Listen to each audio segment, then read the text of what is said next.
Cerita ini adalah karya awal oleh penulis misteri terlaris Jepang Keigo Higashino. Temperamen yang relatif tenang dan menghanyutkan. Ada sekitar 4 pria dan 3 wanita yang ingin menginap di villa tersebut untuk menunggu datangnya audisi. 3 wanita yang tersisa adalah Miss Gauzy yang tinggi dan kurus dengan kuncir kuda, Suster Hong yang mengenakan sweater merah, dan gadis berambut panjang dengan poni. Audisi berlangsung selama 4 hari. Sang pemimpin telah menyiapkan makanan yang cukup untuk 7 orang agar dapat tinggal selama 4 hari di villa tersebut. Mengenai isi audisi secara spesifik, sang pemimpin tidak mengungkapkannya terlebih dahulu. Baru pada pukul 5-10 sore pada hari pertama ketika 7 orang tersebut tiba di villa, suara sang pemimpin terdengar di radio villa. Pemimpin tim memperkenalkan aturan audisi ini di radio, mengatakan bahwa itu mirip dengan permainan peran yang mendalam. Akan dianggap secara sukarela memberikan kesempatan untuk seleksi ini. Dari aturannya, 7 orang bekerja sama dengan sangat baik untuk memastikan perangkat komunikasi masing-masing dan mengumpulkannya dan menempatkan mereka di sebuah kabinet.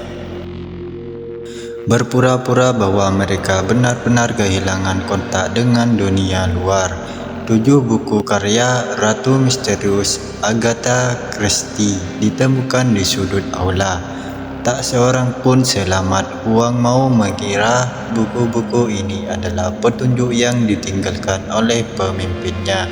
Pada saat malam hari, hal mengerikan terjadi di ruang lantai pertama. Suster Hong sedang memainkan piano elektronik. Dengan kesadaran yang hilang, tiba-tiba dicekik oleh orang misterius dari belakang dan tidak ada tanda-tanda keberadaan Suster Hong. Pada saat itu, suara pemimpin terdengar lagi melalui radio. Menurut pemimpin, menurut naskah, Suster Hong sudah meninggal. Tubuhnya jatuh di samping keyboard elektronik dengan kabel earphone melilit lehernya dengan erat. Dan penyebab kematiannya terjadi antara pukul 10 dan 11 tadi malam. Yang lain perlu menemukan pembunuh yang membunuh Suster Hong. Pada saat itu, Miss Gauzy yang kurus memiliki pertengkaran sengit di ruang hiburan. Namun saat menghadapi pertanyaan Ah Chai, Gauzy hanya mengakui bahwa dia seharusnya merebut peran tersebut. Dia memang sempat berbicara dengan Suster Hong, tetapi apakah dia menyangkal bahwa dia akan membunuh sebagai balas dendam? Yang lain juga percaya bahwa Gauzy bukanlah pembunuhnya karena semua orang tahu penampilan Gauzy lemah dan kekuatannya sangat kecil. Lalu mereka berdua datang ke TKP untuk mencari petunjuk untuk menyelesaikan kasus ini. Tapi nihil. Namun ingatan Ah Chai tidak jelas. Dia tidak dapat sepenuhnya yakin bahwa kabel handphone dan keyboard elektronik terhubung setelah kejadian tersebut. Gauzy sama sekali tidak memperhatikan detail ini. Saat keduanya berbicara, Ah Chai berada di bawah keyboard elektronik lagi. Lalu dia melihat potongan cat kuku merah dan hanya itu saja yang dapat mereka temukan. Adegan dialihkan pada malam itu. Di luar kamar Kiki ada yang mengetuk pintunya. Jadi dia secara tidak sadar ingin meminta bantuan. Ketika membukanya, ternyata adalah Gua Taro. Ketika dia melihat Kiki dan Ah Chai saling berbisik, dia mengira mereka diam-diam berpacaran.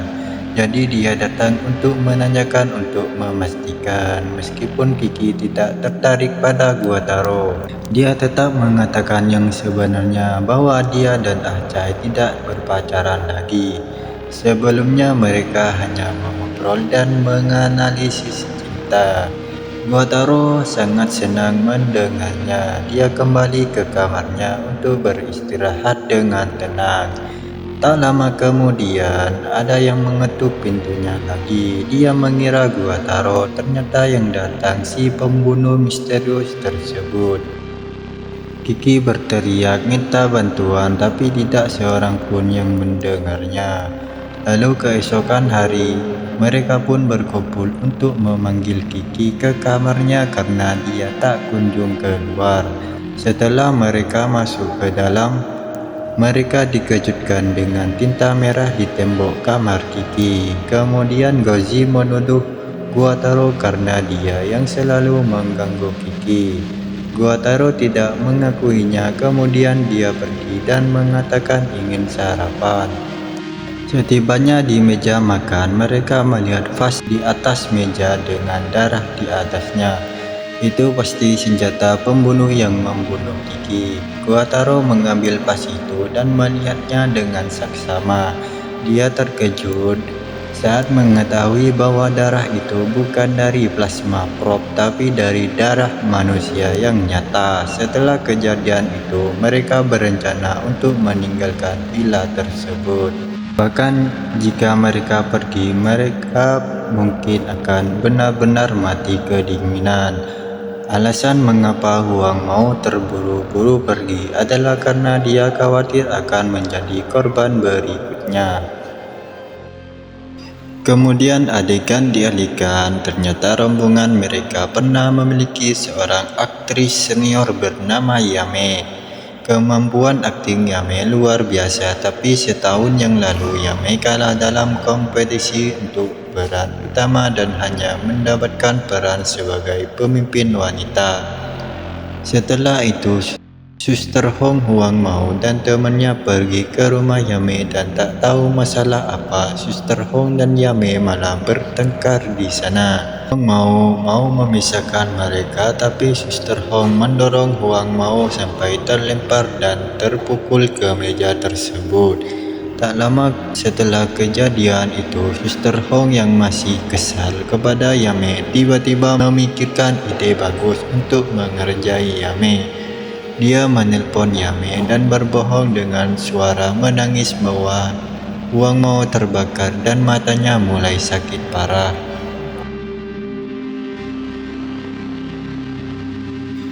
Dia teralihkan perhatiannya dan menabrak pembatas jalan dan menyebabkan dia tertabrak mobil. Kemudian Yame pun dirawat di rumah sakit dan kakinya lumpuh.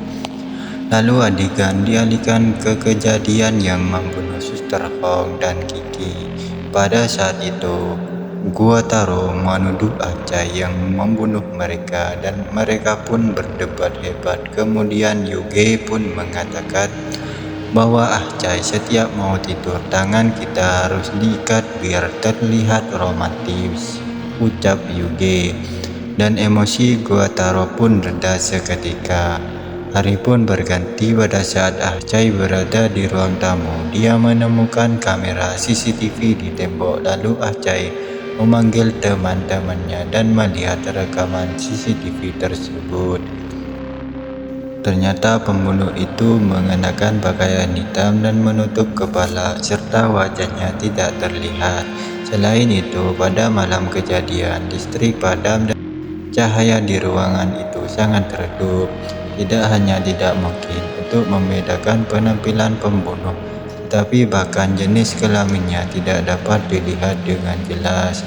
Yuge sangat yakin bahwa Acai tidak meninggalkan kamar pada malam hari, dan Yuge masih merasa bahwa Hong Ji dan Kiki tidak benar-benar terbunuh. Lalu adegan dialihkan keesokan harinya. Mereka semua menunggu di ruang tamu sampai jam 10. Pada jam 10 pagi, suara pemimpin akhirnya terdengar melalui radio. Menurut pemimpin, korban ketiga Huang Mao ternyata benar. Malam itu Huang Mao dicekik di kamarnya dengan tali kemudian diseret ke tempat lain. Ternyata audisi pun berakhir di sini. Pada saat itu, tiba-tiba Guataro menunjukkan rekaman CCTV yang lain dan langsung memutarnya. Dan kemudian terlihat jelas bahwa yang melakukan itu semua adalah Yuge. Setelah analisis, ia harus mengakui kejahatan pembunuhan seperti yang diharapkan. Audisi tertutup yang dirancang oleh pemimpin itu hanya memberi Yuge kesempatan yang sempurna untuk membunuh. Jadi ia berpura-pura menjadi nyata, membunuh Hongji, Kiki, dan Huang Mao. Dan motif pembunuhannya memang Yami yang membuat seolah-olah balas dendam kepada mereka bertiga. Setelah mendengar saudara Yuki mengakui bahwa dia benar-benar membunuh Kiki dan tiga lainnya, Guataro yang memiliki kesukaan khusus untuk Kiki tidak bisa lagi menahan kemarahannya dan bergegas untuk melakukan pembunuhan kepada Yuki. Tapi Acai memisahkan mereka. Setelah itu Acai bergegas pergi ke tempat hiburan karena ada hal yang aneh di sana. Ternyata benar dugaan Acai, Yoge tidak punya pilihan selain membuka pintu rahasia yang terbunyi di balik cermin. Yami yang duduk di kursi roda bersembunyi di ruang rahasia di balik pintu. Yami mengakui bahwa dia memaksa Yuge untuk membunuh Suster Hong dan dua orang lainnya agar dia seolah-olah membalas dendam atas kakinya yang patah. Tak lama kemudian mereka pun keluar dari persembunyian dan meminta maaf kepada pemimpin Yami. Rencana saudara Yuge dan Yami yang anti narkoba berjalan dengan lancar. Analisis Yami merasakan emosi yang campur aduk.